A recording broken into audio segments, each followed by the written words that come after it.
is going to be deported. There will not be another foot of wall constructed on my administration. Period.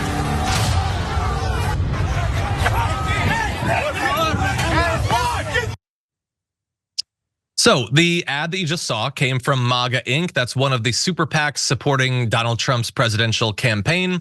And you're seeing in this a bit of a dueling war on the topic of immigration, ads coming out supporting Donald Trump, and seemingly in response to ads that the Joe Biden campaign has put out to try to recontextualize this topic, which is obviously one of the ones that a lot of people are talking about during this campaign.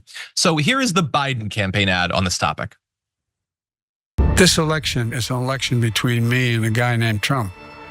This is a guy who called Latinos criminal, drug dealers, and rapists. They're rapists. They're rapists. Now he says immigrants are poisoning the blood of our country. They're poisoning the blood of our country. What the hell is he talking about? The reason we're as good as we are is because we are the most diverse country in the world. And with you all, we're going to work together and change the world here. Okay, so small critique, I would have had him be a little bit higher energy there, but I understand that they're trying to differentiate that he seems like a reasonable person that is rightly just stupefied by the insanity that he's seeing coming out of the Trump campaign. And look, it's not just the ads that Trump is putting out. I want everyone to remember, because for some reason the media isn't really talking about it, they have that big mass deportation plan waiting in the wings if Donald Trump becomes president again. They're planning on setting up literally a network of concentration camps at the border, and then trying to deputize local law enforcement to track down people who could be here illegally to be deported by the millions. It would fundamentally reshape what America looks like, and certainly what America is politically and culturally. That is what's to come if Donald Trump becomes president. Before we continue with the story, we depend on members to keep on going. Don't wait. Click join now on YouTube. Biden is trying to differentiate himself, and it's part of a very well-funded, I think $30 million ad campaign. I want you also to bear in mind that we have to be fair.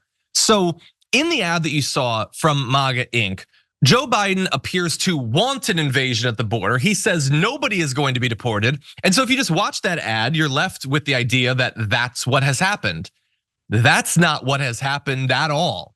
And what has happened isn't necessarily going to make the MAGA Inc. feel much better, but it also probably won't make the Democrats feel much better. I will let you all hopefully remember that many of the immigration policies that Joe Biden kept in effect during the initial years of his presidency were like holdovers from the Trump administration, and people have very much been deported.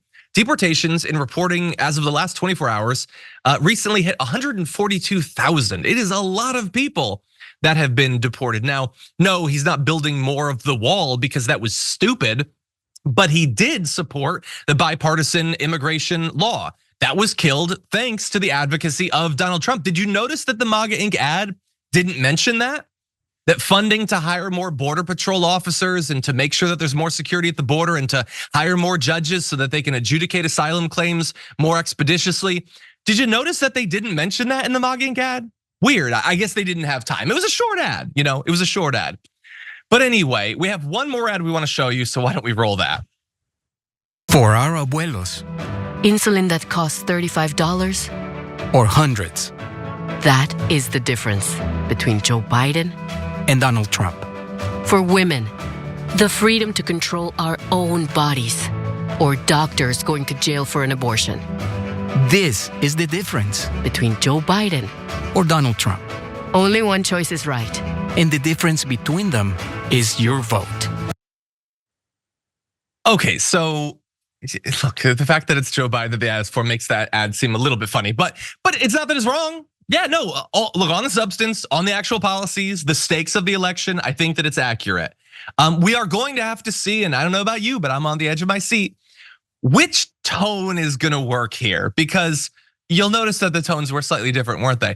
So you have the MAGA Inc., which is saying effectively, your car has 30 migrants on it right now jumping up and down. You may not know that, but look out the window. They're destroying your car. And then the Biden ads are like, let's be reasonable and maybe people should have rights and healthcare. And I like that. I like rational discussion of politics. I know I don't always reach that lofty goal myself, but I try. The question is, which is gonna be more appealing? Like, in a time where Joe Biden is the incumbent and things economically seem to be looking up, and we'll see what happens with the immigration topic as we get closer to the election, which of those are they gonna find more salient? I don't know. But I do know that the stakes are very high, especially in a race where it's gonna come down to a couple of swing states that they themselves will come down to 10 or 20,000 votes or maybe slightly more. We know, according to a New York Times Siena College poll that was released earlier this month, Trump apparently has gained support among Latino voters. So the expectation is that about 15% of the eligible voter pool in November will be made up of Latino voters. We don't know, what the actual turnout will be, but that's sort of the stakes.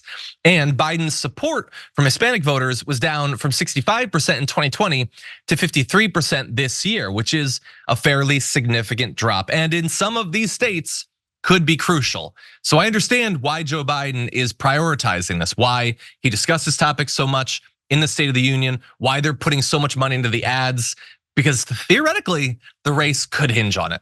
And it could come down to fear mongering versus a message of, a little bit more common sense, a call for actual reform, even reform that's slanted towards what the conservatives want.